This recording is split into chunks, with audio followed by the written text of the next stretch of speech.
this video, we're going to look at transformations of linear functions. So we're going to talk through a bunch of information about what is a transformation, some different types of transformations, and then we'll do some examples. So to start off, a transformation just changes the size, shape, position, or orientation of a graph. So what the word means, right? Transform something means to change it. Same definition here. A family of functions is a group of functions with similar characteristics. That's helpful because we're going to take what's called a parent function and we're going to transform it. And so these functions should have some similar characteristics, but they will look a little bit differently. The most basic function in a family of functions is the parent function, and the one we'll be focusing on in this video is for a linear function, f of x equals x. So a first transformation we're going to talk about is a translation. A translation is just a shift.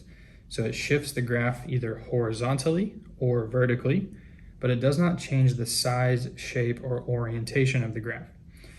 So there's two ways we could translate. We could translate horizontally, or we could translate vertically. Now, when we're translating horizontally, we have to be very careful because what the equation looks like is opposite of what we would think should happen to the graph. So let's pay close attention. For horizontal, right here, notice we have y equals f of x plus h. So with translations, there's going to be addition or subtraction happening, and that addition or subtraction could move our graph horizontally, left, or right. We'll talk about vertical in just a minute. So we think that if it's plus h, oh, plus, that's positive, we should go right. Well, actually, we need to go left. The reason that is because x minus h is the standard way to write that, okay? So if h itself, the number we plug in for h, is negative, then it would be x minus negative h, which would become x plus h. So it looks like plus, we should go right, but actually, if it says plus a number, we need to shift the graph left, and that's however many units h is, okay? Now, if we do have f of x, or y equals f of x minus h, then we shift right. Okay, so horizontally, you got to be careful. It's opposite of what it looks like. If it's plus a number, we actually shift left. If it's minus a number, we shift to the right.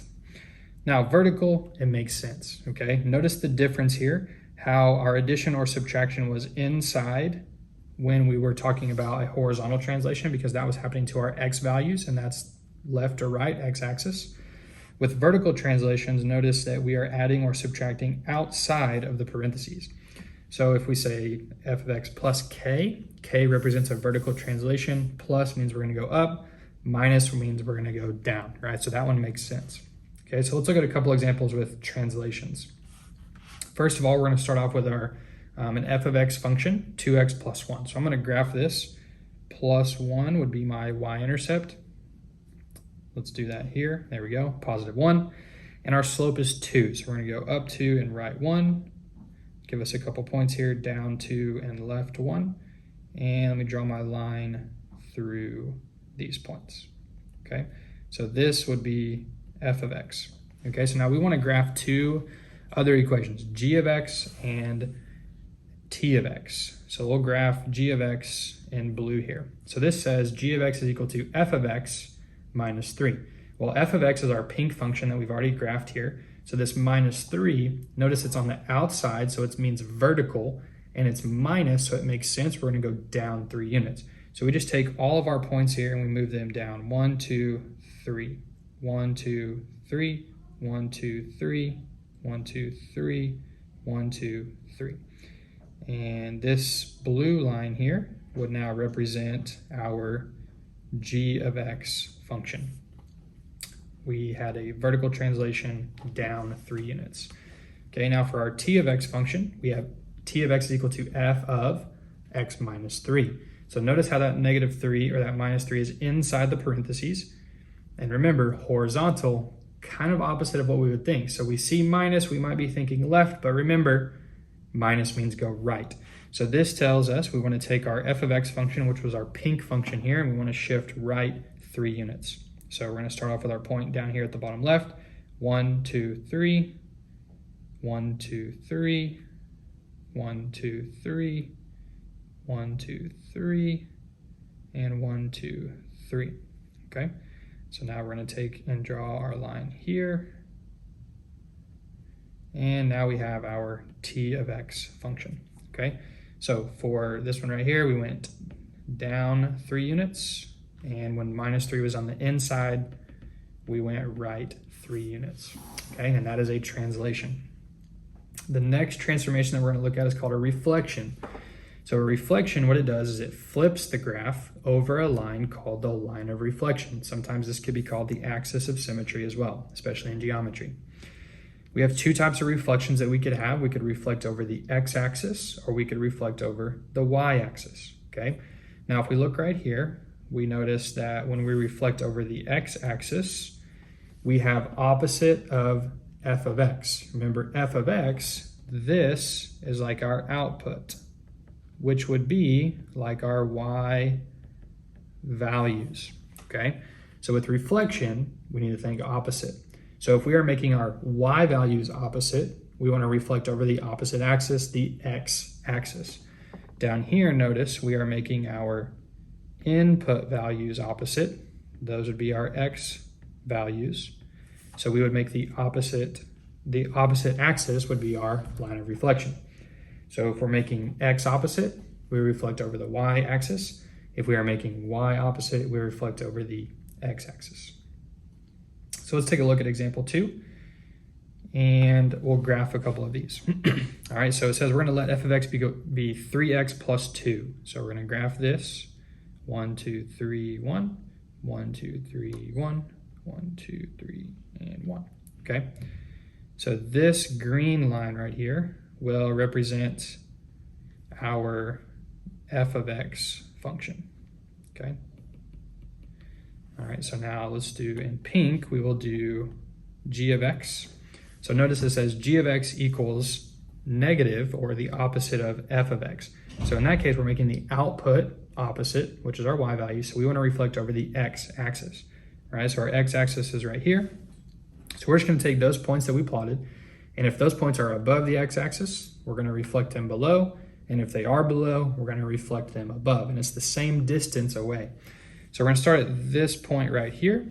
Notice that it is 1, 2, 3, 4, 5 units above the x-axis. So its reflected point will be 1, 2, 3, 4, 5 units below the x-axis. Okay, so 1, 2. This one will be 2 below. This one right here is 1 below, so it'll be now 1 above the x-axis.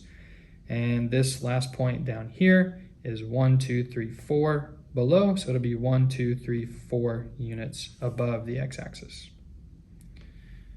Okay, so now we have our reflected line over the x-axis, which would be our g of x function. Okay, so now in blue, we will do our t of x function. So t of x is equal to f of opposite of x. So since we're making x opposite, we're going to reflect over the y-axis. Okay, so we're going to start up here at this point, and we're going to now reflect what was on the right side is now going to be on the left side. So this point is 1 unit to the right of the y-axis. It'll be 1 unit to the left.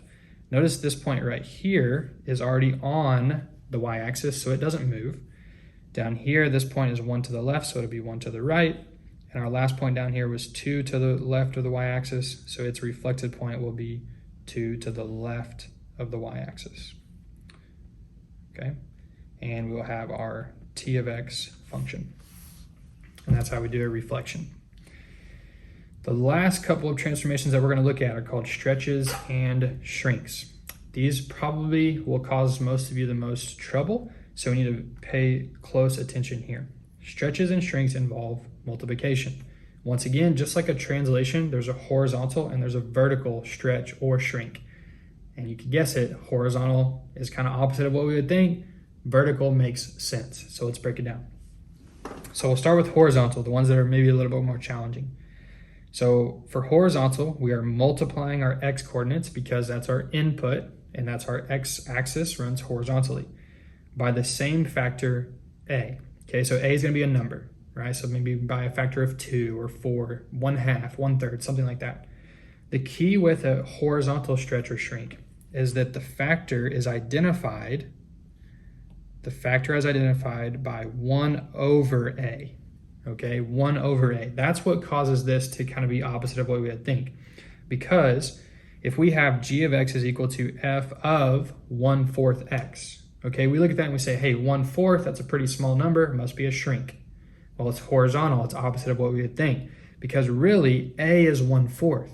So the factor would be 1 over a, which would be 1 over 1/4, which would be 1 divided by 1/4, which would be 1 times 4, which is 4, okay?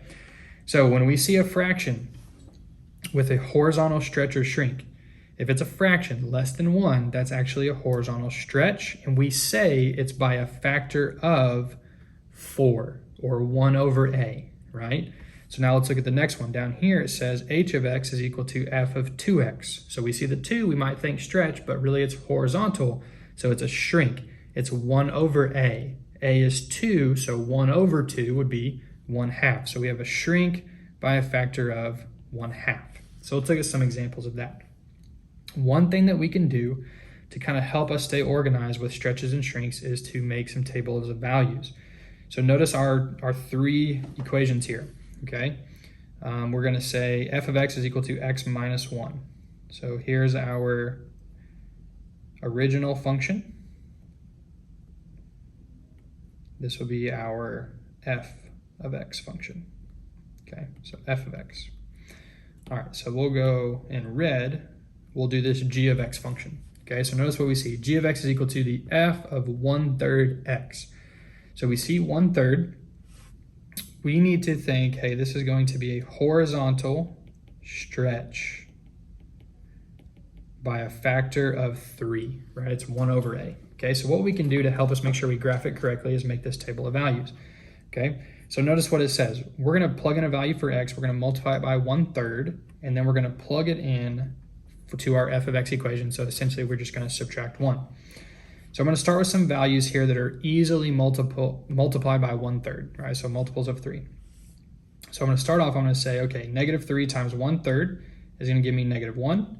And then I'm going to subtract 1, so I get -2. 0 times 1/3 is 0. Once again, remember we're plugging it in here. So 0 minus 1 would be -1. 3 times 1/3 is 1. 1 minus 1 would be 0. So now I have 3 points that I can plot. I'm going to plot these values right here. So for my g of x function, I'm going to plot -3, 1, 2, 3, -2, 0, -1, and 3, 0. Okay. So here it would be my g of x function. Okay, so remember we said it's supposed to be a horizontal stretch, right? So if we think horizontally stretch, that would be like pulling our graph towards the left, towards the right. Okay, so if you notice, think about taking the blue graph and we stretch it this way and that way. And so that would result with our red graph there, okay?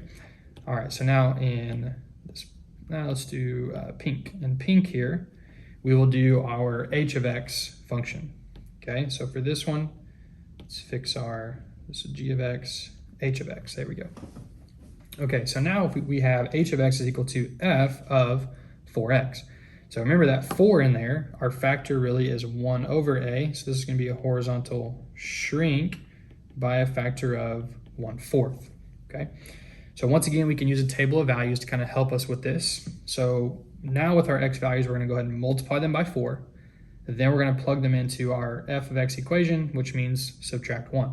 So -1 times 4 would be -4. -4 minus 1 is -5. 0 times 4 is 0. 0 minus 1 is -1. 1 times 4 is 4. 4 minus 1 is 3. So now once again, we have these 3 coordinates that we could plot to represent our horizontal shrink. So -1, -5. -1, 1, 2, 3, 4, -5. 0, -1. Notice that point has stayed on the y-axis. And then 1, 1, 2, 3, okay? All right, and so now we have our h of x equation, which is a horizontal shrink, which means we are pushing in from the sides, right? So it's going to cause our graph to go closer to the y-axis, okay? And so that is how we do horizontal stretches and shrinks. Remember, they're opposite of what they look like because our factor is 1 over a. All right, so now let's look at the one that makes sense, right? A vertical stretch or shrink.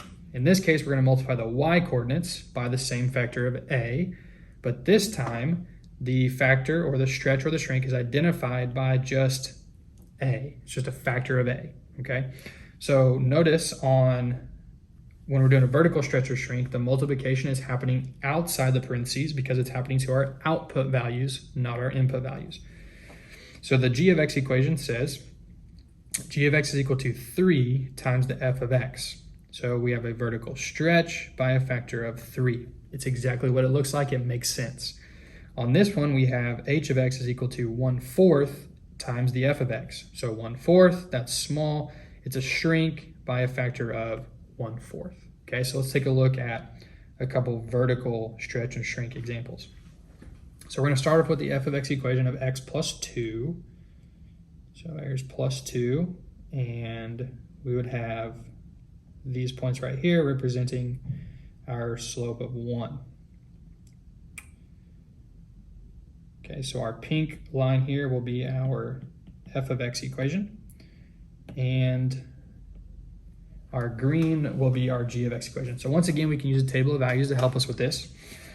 So for vertical stretch or shrink, we're going to plug these x values into our f of x equation first. Then we will be able to multiply by 3, and that'll represent the stretch or the shrink.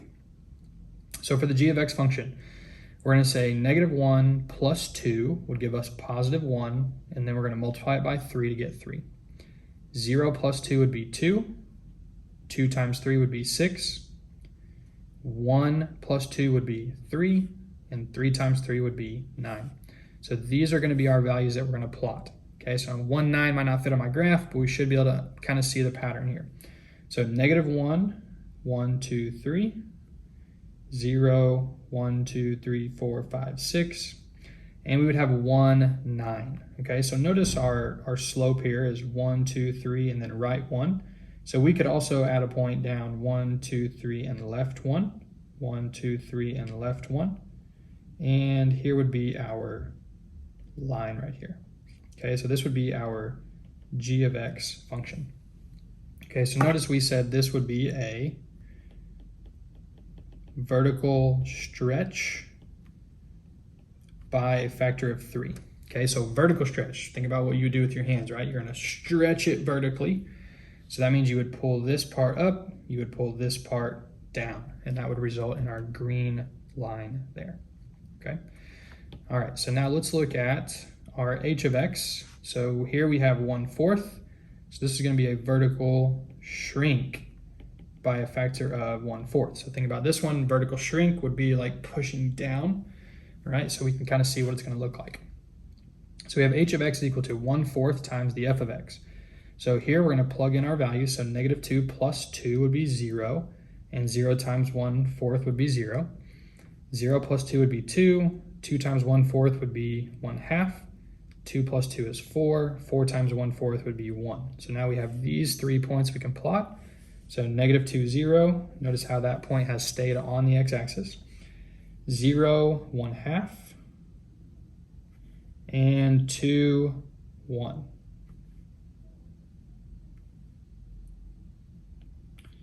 And we have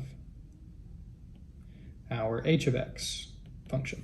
Okay, so notice we said vertical shrink, so we're going to be pushing down from the top and up from the bottom, right? So it's going to shrink our graph like so, okay? And that is how we do a vertical stretch or shrink. So those are all of our transformations, but we could combine them. So in the last part of this video, we're going to talk about how would we combine them? Is there a certain way that we do that? Yes, there is. There's steps that we follow. So if multiple transformations are combined, the equation could look like one of the following, right? It could look like this, right? Notice how here our stretch or our shrink is on the outside, right? So that'd be a vertical stretch or shrink. And on this one, notice how our stretch or our shrink is on the inside, which would be a horizontal stretch or shrink. Remember, H represents our horizontal translation, K represents our vertical translation, and let's say we had a negative sign right there, right? Maybe A was -2, then we could also have a reflection, okay? So let's look at our steps here and then we'll do an example. So for step 1, we're going to translate horizontal first, right? So if we have anything happening directly to x, addition or subtraction, then we're going to do that first. Then we're going to use a to stretch or shrink. Then we would reflect. And then lastly, we would translate up or down. So the example that we're going to look at here is f of x equals x. So just our parent function. So we'll draw it here on our graph in blue. This will be f of x. And now let's walk through our steps. So the graph that we want to do is g of x is equal to negative 3x minus 4. Well, one thing that we can note before we start is that f of x is equal to x. So if there's x, we could write this as g of x is equal to negative 3 times the f of x minus 4. Okay, so that might help us to visualize a little bit what's happening to our graph. All right, so for step 1, it says translate horizontally h units. Well, that would be if x was adding or subtracting. If anything, if that was x minus 5 or x plus 8, anything like that. So that's not happening. So we don't have anything to do for step 1. So basically we're done there. So now what we can do is move on to see if we have an a. Well, we do have an a. Our a is negative 3. So right now we're just going to deal with the positive 3 part. And we're going to stretch our graph. That's outside the parentheses. So that's a vertical stretch by a factor of 3. So what we can do is take all of our points and we're going to multiply them by 3.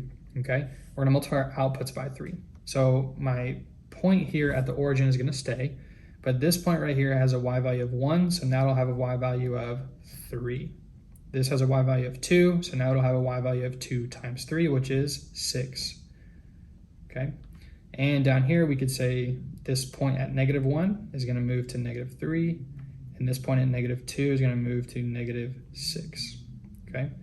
So our first step here is, we'll call this h of x. So we did h of x, and we're going to check that off the list. Right? We just stretched our graph vertically by a factor of 3. Okay? All right, so now what we want to do is reflect because we do have a negative sign in there. So that negative is on the outside. It's making our output opposite. So we're going to reflect over the x-axis. Okay, so each point that's above the x-axis is going to be the same distance below, and the ones that are below are going to be the same distance above. So the point on our origin is going to stay there. Our point with an x value of 1 is 1, 3, so it's going to be 1, negative 3. 2, 6, so 2, 1, 2, 3, 4, 5, 2, negative 6. And then we're going to have negative 1, negative 3 will become negative 1, 1, 2, positive 3. And our last one will be negative 2, 1, 2, 3, 4, 5, 6. Okay. I missed my points there a little bit, but that's okay. All right, and we'll call this one t of x. Okay, so we've done that, t of x. All right, and our last one, we are going to translate vertically. So notice there we have minus 4 at the end. So all we're going to do there is move down 4 units. Okay, so to move down 4 units, remember we are now at our red graph here. So we're going to move each of these points down 4. So 1, 2, 3, 4, 1, 2, 3, 4, 1, 2, 3, 4, 1, 2, 3, 4. Okay, and we have our final graph here, and we'll call this one G. We've already used G. We'll call this one R of X. Okay, so R of X. Now, when you're doing these, especially we're starting at our f of x function, we just want to end at the g of x function, so we don't need all these other graphs on here. I did this so that we could see what was happening on each step. So to see our final step here, we can kind of take away some of these lines that helped us get to our final point. Okay, all right, and so our f of x function was just f of x equals x, and our last function that we wanted to end up with was negative 3x minus 4. So we can see that we have a y-intercept of 1, 2, 3, negative 4, right? And we can see that we have a slope of negative 3. And that's how we combine transformations, and that's how you transform linear functions.